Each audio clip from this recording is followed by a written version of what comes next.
திருவாசகம் மாணிக்கவாசகர் அருளியது. சிவபுராணம் அத்தியாயம் 2. ஈகம் பத்தினியல் பாயிருந்து பாகம் பெண்ணோடாயின பரிசும். காஞ்சிபுரத்தில் தனது தன்மை கொப்ப சிவசக்தியாய் மிளிர்வது அண்ணலின் சிறப்பன்றோ?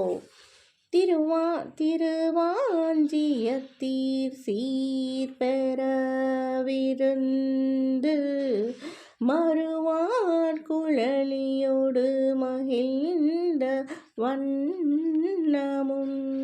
திருவாஞ்சியம் என்னும் தலத்தில் வடிவழகுடன் காட்சியளித்து வாசமிகு கூந்தலை உடைய உமாதேவியாரை மகிழ்வித்தது உனது மகிமை அல்லவா?